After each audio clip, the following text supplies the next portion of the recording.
Hi hello and welcome to Shravana health tips. This is Srinu Valampalli. ఈ health ఇన్సూరెన్స్ల గురించి మన సందేహాలని నివృత్తి చేయడానికి మనతో పాటు ఆర్ఎం మహమ్మద్ రియాజ్ గారు ఉన్నారు. ఆయన అడిగి తెలుసుకుందాం. నమస్కారం అండి, నా పేరు మొహమ్మద్ రియాజుద్దీన్. నేను గత కొన్ని సంవత్సరాలుగా ఇన్సూరెన్స్ ఇండస్ట్రీలో పనిచేస్తున్నాను. సార్, ఇప్పుడు నేను ఒక 10 లక్షలు తీసుకున్నాను. ఓకే, నా లిమిట్ దాటిపోయింది. ఓకే, అమౌంట్ ఒక 15 lakhs అని చెప్పి హాస్పిటల్లో చెప్పారు. అప్పుడు ఎలా సార్, ఎలా చేయాలి సార్? ఇది again company to company differ అయింది సార్. ఇప్పుడు చాలా మంది కంపెనీస్ ఏం చేస్తారంటే కొంతమంది అన్లిమిటెడ్ ఇస్తారు సార్. ఓకే, అన్లిమిటెడ్ ఆప్షన్ అంటే అది మీరు తీసుకున్న పాలసీ, ఇప్పుడు ఫర్ ఎగ్జాంపుల్ 10 lakhs పాలసీ తీసుకున్నారు, అది మీకు సమ్ హాస్పిటలైజ్డ్ అయిన తర్వాత సమ్ 50 lakh లేకపోతే 1 crore వచ్చేసింది.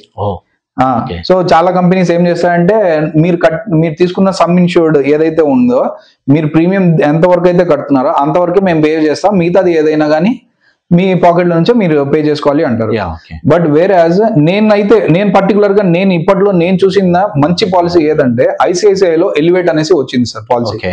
సో దీంట్లో ఏంటంటే ఇర్రెస్పెక్టివ్ ఆఫ్ మీరు క్లెయిమ్ అమౌంట్, ఇప్పుడు ఫర్ ఎగ్జాంపుల్ మీరు సమ్ ఇన్సూర్డ్ 10 లక్షలు సమ్ ఇన్సూర్డ్ తీసుకున్నారు, మీకు క్లెయిమ్ వచ్చింది 1 కోటి రూపాయలు.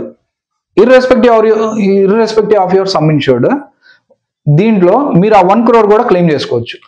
1 crore మీకు ఈవెన్ మీ జేబులో నుంచి 1 రూపాయి కూడా మీరు ఖర్చు పెట్టాల్సిన అవసరం లేదు. ఇది చాలా మంచి ఫీచర్ సార్. ఇది చాలా పాపులర్ కూడా అయింది. మీరు న్యూస్ లో అన్నిట్లో ఆర్టికల్స్ కూడా వచ్చే ఉన్నాయి. అది సో ఇప్పటిదాకా రెవల్యూషన్ సార్ ఇది నాకు తెలిసినంత వరకు. ఎందుకంటే అన్లిమిటెడ్, ఈవెన్ మీకు 50 కోట్లైనా మేము ఇస్తామన్నది అంత గట్టిగా కంపెనీ చెప్తుందంటే that thing itself it's a big thing sir. చాలా మంచి విషయం. నేనైతే అందరికి అదే సజెస్ట్ చేస్తాను.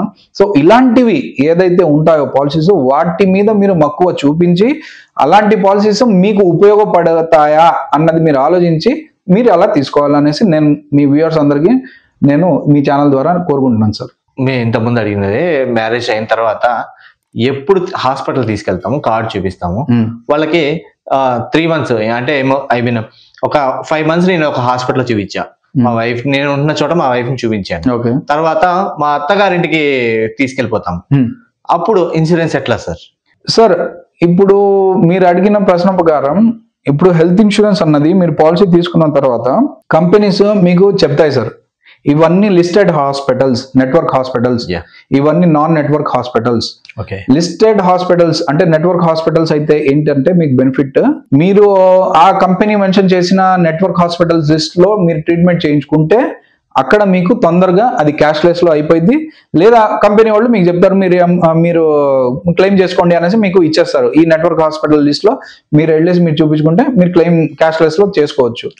లేదు నాన్ నెట్వర్క్ హాస్పిటల్స్, ఇప్పుడు మీరు చెప్పినట్టుగా సమ్ ఎక్స్ ఊరు వెళ్ళారు, అక్కడ నెట్వర్క్ హాస్పిటల్స్ లేకపోవచ్చు, విలేజెస్ లో నెట్వర్క్ హాస్పిటల్స్ ఉండవు.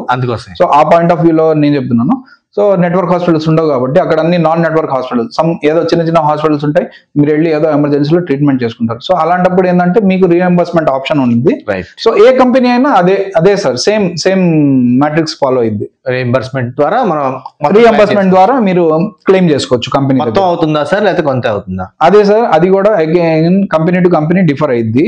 అది కాకుండా రీజియన్ టు రీజియన్, ఇప్పుడు zone A, zone B, zone C, zone D అలా కేటగిరీస్ ఉంటాయి అన్నమాట.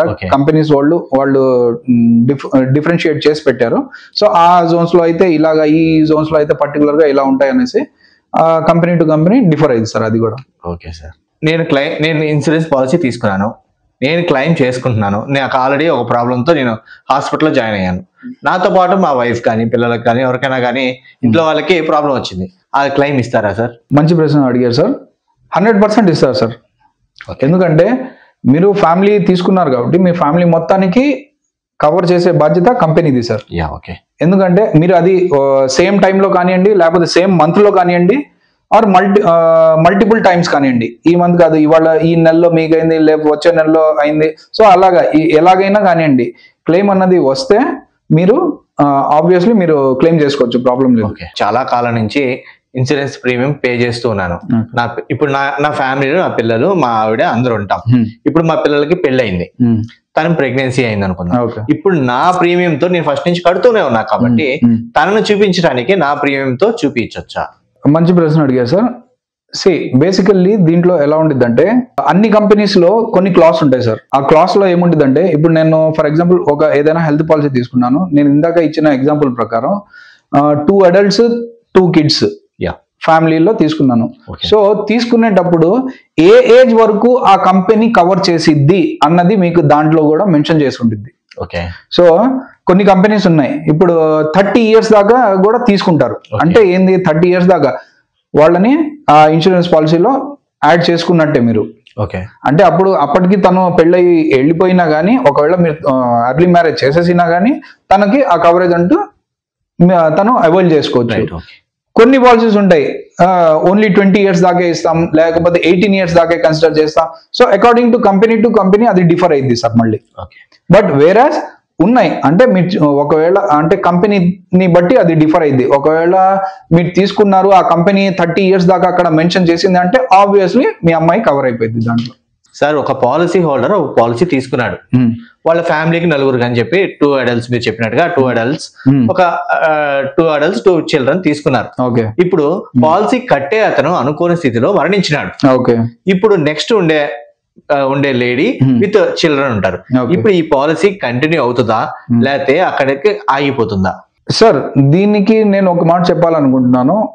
ఇప్పుడు ఫ్యామిలీ బ్రెడ్ విన్నర్ ఎవరైతే ఉంటారో అతను గనక చనిపోయిన కేసులో మిస్సెస్ దాన్ని కంటిన్యూ చెయ్యాలా, చేసే సిచ్యువేషన్ ఉందా లేదా అది వాళ్ళ సెల్ఫ్ డెసిషన్ సార్. అది వాళ్ళు చేయాలి అనుకుంటే చేయొచ్చు, కాకపోతే దాంట్లో డిస్క్లోజ్ చేయాల్సి వచ్చింది. As my husband he have been passed through, now I don't want to continue the policy or I want to continue the policy అన్నది తను మెన్షన్ చేసి ఎవరైతే తీసుకుంటున్నారో ఆ ఫ్యామిలీ పర్సన్ చేయాల్సి వచ్చింది సార్. దాంట్లో డిస్క్లోజ్ చేసి కంటిన్యూ చేయాలనుకుంటే అది మినహాయించి మీరు చేసుకోవచ్చు, లేదు అనుకుంటే మీరు డ్రాప్ అవుట్ అవ్వాలనుకుంటే డ్రాప్ అవుట్ అవ్వచ్చు. అది మీ ఇప్పుడు నేను కంటిన్యూ అవ్వాలనుకుంటున్నా సార్, నాకు ప్రీమియం ఏమైనా తగ్గిద్దా? ఆబ్వియస్లీ సార్ అది కంపెనీ టు కంపెనీ డిఫర్ అయింది. మళ్ళీ ఇదేంటంటే జిఎస్టీ మళ్ళీ యాడ్ అయింది దాంట్లో, అది మళ్ళీ ఫ్రెష్ పాలసీ కింద మళ్ళీ దాన్ని కన్సిడర్ చేస్తారు. అప్పుడు నేను ఇన్ని సంవత్సరాల నుంచి కట్టినా నాకు యాడ్ అయినవి పోతాయి కదా సార్? పోతాయంటే అది డిస్క్లోజ్ చేయాలి సార్. అక్కడ మీకు ఏదైనా బోనస్ క్యూములేటివ్ బోనస్ లాగా అలాగే ఏదైనా ఉంటే మీరు అదే పాలసీ కంటిన్యూ చేసుకోవాలనుకుంటుంటే చేసుకోవచ్చు.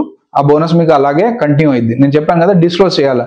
మా హస్బెండ్ ఇలా అయిపోయారు అని చెప్పేసి మిస్సెస్ డిస్క్లోజ్ చేసి అప్పుడు దాన్ని కంటిన్యూ చేసుకోవచ్చు. నేను అంటే తను పే చేసుకోవచ్చు, ప్రాబ్లం ఏం లేదు. ఎందుకంటే ఫస్ట్ చెప్పే అడ్వైజర్ ఈ పాయింట్ ఎప్పుడు చెప్పరు సార్.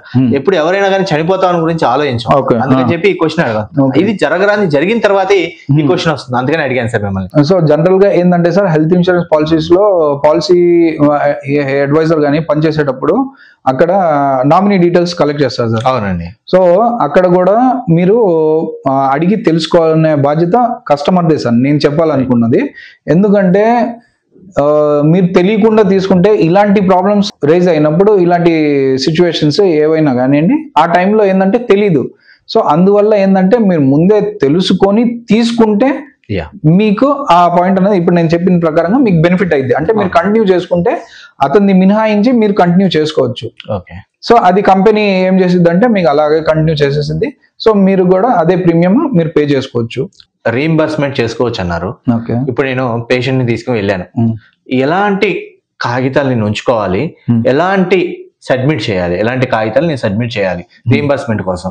చాలా సార్లు క్లెయిమ్ అనేది అవ్వకుండా పోతుంది. అన్ని సర్టిఫికేట్లు కావాలంటారు, ప్రతి సర్టిఫికేట్ కావాలంటారు. అసలు ఏ సర్టిఫికేట్లు కావాలి, ఎంత రీయింబర్స్మెంట్ ఇస్తారు? మంచి ప్రశ్న అడిగారు సార్. మెయిన్ రీయింబర్స్మెంట్ కేసెస్ లో ఏంటంటే మీరు హాస్పిటల్లో అడ్మిట్ అయిన దగ్గర నుంచి ఏదైనా కానివ్వండి, ఈవెన్ మీరు డయాగ్నోసిస్ ఏదైనా మీరు బ్లడ్ టెస్ట్ల దగ్గర నుంచి యూరిన్ టెస్ట్ల దగ్గర నుంచి అన్ని ఏ టు జెడ్ మీరు క్లెయిమ్ చేసుకోవచ్చు మీ హెల్త్ ఇన్సూరెన్స్ లో.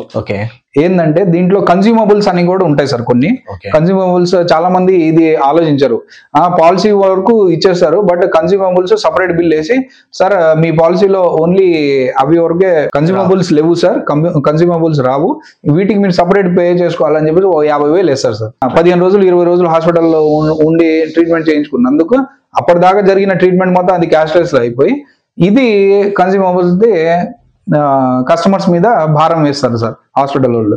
సో ఏంటంటే నా రిక్వెస్ట్ ఏంటంటే ఈ కన్స్యూమబుల్స్ ది కూడా మీరు పే చేయాల్సిన అవసరం ఉండదు. ఓకే. అన్లెస్ అంటిల్ అది మీ ప్లాన్ లో మీరు తీసుకుంటే తప్ప అది కూడా మీరు పే చేయాల్సిన అవసరం ఉండదు. అది కూడా కంపెనీయే పే చేసిద్ది. ఇంకో మెయిన్ పాయింట్ నేను చెప్పాలనుకుంటుంది ఏంటంటే, మీరు ఏవైతే బిల్స్ తీసుకుంటున్నారో అంటే టెస్ట్ రిపోర్ట్స్ కానివ్వండి, హాస్పిటల్ బిల్స్ కానివ్వండి, అన్ని A to Z ఒకే పేరు మీద ఉండేటట్టు తీసుకుంటే మీకు రేపటి రోజు రీఎంబర్స్మెంట్ చేసుకునేటప్పుడు మీకు ఏ జంజాటం లేకుండా మీరు క్లియర్ గా మీకు రీఎంబర్స్మెంట్ అయిపోయింది సార్. పాలసీలో ఏ పేరు అయితే ఉందో అదే మెన్షన్ చేయాలా, అదే దాంతోనే మీరు అన్ని బిల్స్ రీఎంబర్స్మెంట్ చేసుకోగలరు. అవును సార్. కొంతమంది ఈజీగా అయిపోయింది. నిక్ నేమ్స్ పెట్టుకుంటారు, ఆ యొక్క పేరు అడగడానికి వేరే వేరే పేరు చెప్తా ఉంటారు. అట్లా కాకుండా ఒకే పేరుతో ఉండాలి. అవును, ఒకే పేరుతో ఉండాలి. అప్పుడు ఏంటంటే మీకు తొందరగా అయిపోయింది రీఎంబర్స్మెంట్ అన్నది, మీకు తొందరగా అయిపోయింది. ఒకటి డిస్క్లోజర్ నాన్ డిస్క్లోజర్ కేసెస్ లో రీఎంబర్స్మెంట్ రిజెక్ట్ అయింది, లేదా నేమ్ మిస్ మ్యాచెస్ లో రిజెక్ట్ అయింది, లేదా ఏదైనా డాక్యుమెంట్స్ మిస్ అయితే మళ్ళీ అది అడిగిద్ది. అది హోల్డ్ లో పెట్టి మళ్ళీ మీరు ఆ డాక్యుమెంట్స్ అన్ని సబ్మిట్ చేసేదాకా వెయిట్ చేసి మళ్ళీ అప్పుడు మీకు అప్రూవల్ ఇవ్వాలా లేదా అన్నది అది కంపెనీ డిసైడ్ చేసి మీకు రీఎంబర్స్మెంట్ అనేది ఇస్తారు సార్. అది ఇస్తే ఇంత పర్సెంట్ రేషియోలో మేము ఇస్తాం, ఇంత పర్సెంట్ రేషియో మేము ఇవ్వం అనేసి కూడా ఈ సినారియోస్ కూడా ఉన్నాయి సార్ చాలా. నేను ఇన్సూరెన్స్ పాలసీ తీసుకున్నాను, నేను క్లెయిమ్ చేసుకుంటున్నాను. నాకు ఆల్రెడీ ఒక ప్రాబ్లంతో నేను హాస్పిటల్లో జాయిన్ అయ్యాను. నాతో పాటు మా వైఫ్ కానీ పిల్లలకు కానీ ఎవరికైనా కానీ ఇంట్లో వాళ్ళకి ప్రాబ్లం వచ్చింది, అది క్లెయిమ్ ఇస్తారా సార్? మంచి ప్రశ్న అడిగారు సార్. 100% ఇస్తారు సార్. ఎందుకంటే మీరు ఫ్యామిలీ తీసుకున్నారు కాబట్టి మీ ఫ్యామిలీ మొత్తానికి కవర్ చేసే బాధ్యత కంపెనీది సార్. ఎందుకంటే మీరు అది సేమ్ టైంలో కానివ్వండి, లేకపోతే సేమ్ మంత్ లో కానివ్వండి, ఆర్ మల్టిపుల్ టైమ్స్ కానివ్వండి. ఈ మంత్ కాదు, ఇవాళ ఈ నెలలో మీకు అయింది, లేకపోతే వచ్చే నెలలో అయింది, సో అలాగా ఎలాగైనా కానివ్వండి క్లెయిమ్ అన్నది వస్తే మీరు ఆబ్వియస్లీ మీరు క్లెయిమ్ చేసుకోవచ్చు, ప్రాబ్లం లేదు. నా వైఫ్ ఉంది, నా వైఫ్ డెలివరీ అయ్యారు, తనకి బాబు పాప పుట్టారు, బట్ అనుకోని సందర్భంగా బాలేదు, తీసుకెళ్లి వేరే హాస్పిటల్లో పెట్టారు. ఇప్పుడు నేను అక్కడ డబ్బులు కట్టాలా? ఎందుకంటే నేమ్ రాదు కాబట్టి కార్డుతో నేను సర్వీస్ చేయించుకోగలుగుతున్నా. మంచి ప్రశ్న అడిగా సార్. జనరల్ గా ఏంటంటే ఏ కంపెనీ అయినా జనరల్ గా బార్న్ బేబీస్ ని యాడ్ చేసుకోరు సార్. వాళ్ళు వెయిటింగ్ పీరియడ్ అన్నది పెడతారు. దాంట్లో మినిమం 90 days వెయిటింగ్ పీరియడ్ ఉండిద్ది, అంటే 3 months వెయిటింగ్ పీరియడ్ ఉండిద్ది. పుట్టిన బాబు కంటే అది మీరు మీ పాకెట్ త్రూనే మీరు చేసుకోవాలి సార్. అవును సార్, నిజం, ఇది నిజం, ఇది నిజం. మనం ఫ్రాంక్ గా మాట్లాడదాం సార్, అంటే మనం క్లియర్ ఇన్ఫర్మేషన్ ఇవ్వాలి కాబట్టి నేను ఈ మాట చెప్తున్నాను. సో బార్న్ బేబీస్ ని ఏ కంపెనీ కూడా, ఏ హెల్త్ ఇన్సూరెన్స్ కంపెనీ కూడా యాడ్ చేయడు. బార్న్ బేబీస్ ని వెయిటింగ్ పీరియడ్ ఉండిద్ది. వెయిటింగ్ పీరియడ్ సర్వ్ చేసిన తర్వాత మీరు యాడ్ చేసుకోగలరు. అప్పుడు ఏంటంటే మీకు ఆ బాబు కూడా యాడ్ అవుతాడు కాబట్టి మీ ఫ్యామిలీలో, అప్పుడు మీరు మళ్ళీ తర్వాత ఏదైనా అయినా కానీ సిచ్యువేషన్స్ రైజ్ అయినప్పుడు మీరు వెళ్ళేసి మీరు ట్రీట్మెంట్ చేసుకొని మీరు మళ్ళీ క్లెయిమ్ చేసుకోవచ్చు. మేము మామూలుగా క్లెయిమ్ చేసుకుంటాకి అమౌంట్ లేకే కదా సార్ మీ దగ్గర ఇన్సూరెన్స్ తీసుకునేది. మంచి మాట సార్, మంచి మాట. ఇన్సూరెన్స్ ఉంది అని చెప్పి ఒక ధీమాతో వెళ్తాం హాస్పిటల్ కి. ఇప్పుడు అనుకోని సందర్భంగా జరిగింది, ఇప్పుడు ఇదే సందర్భం లాగా వేరే సందర్భంలో ఎప్పుడైనా జరిగింది ఇట్లా 3 months వెయిటింగ్ పీరియడ్ అన్నది ఎందుకు ఇస్తారంటే బార్న్ బేబీస్ లో తొందరగా వ్యాధులు ప్రబలుతాయి, వ్యాధులు చాలా తొందరగా ప్రబలుతాయి, వ్యాపిస్తాయి. సో అందువల్ల ఏంటంటే ఫర్ ఎగ్జాంపుల్ చాలా మందికి బ్రీతింగ్ ప్రాబ్లం వచ్చింది, డెలివరీ బార్న్ బేబీస్ లో బ్రీతింగ్ ప్రాబ్లం ఉంటుంది, తర్వాత ఐసోలేషన్ లో పెడతారు. నార్మల్ డెలివరీ అయితే ఒకలాగా ఉంటారు బేబీస్, సిజేరియన్ అయితే ఇంకోలాగా ఉంటారు, కొంతమందికి స్కిన్ ఇన్ఫెక్షన్స్ వస్తాయి. సో ఇవి అన్ని ఏంటంటే ఇన్సూరెన్స్ ఇచ్చే వాళ్ళ కంపెనీస్ ఎవరైతే ఉంటారో వాళ్ళందరూ ఇవన్నీ ఆలోచిస్తారు సార్. ఆలోచించి అందువల్ల ఏం చేస్తారంటే 3 months వెయిటింగ్ పీరియడ్ అన్నది అందువల్ల పర్టికులర్ గా పెడతారు సార్. సార్ ఇది మోసం కింద రాదా సార్? తప్పక 100% సార్, మోసం కింద రాదు సార్. అది 100% మోసం కాదు సార్. అది ఎందుకు అంటే మీరు కొన్ని ఎగ్జాంపుల్స్ నేను చెప్తాను సార్. మీరు చూసుంటారు, మీరు న్యూస్ ఆర్టికల్స్ లో కానీ టీవీలో కానీ న్యూస్ లో కానీ పుట్టిన బిడ్డ 2 గంటల దాకా బాగానే ఉన్నాడు, 3వ గంటలో చనిపోయాడు అని చెప్పేసి. వై? బికాస్ నేను బిగినింగ్ లో చెప్పాను కదా, life is all about uncertainties. ఎప్పుడు ఏమైద్దా, ఎలా జరిగిద్దా ఏం చెప్పలేము సార్. సో ఆ భగవంతుడికి తప్పితే అది మన చేతుల్లో ఏం లేదు. సో అందువల్ల ఏంటంటే ఈ ఇన్సూరెన్స్ పేరు చెప్పి దాటేస్తున్నారా?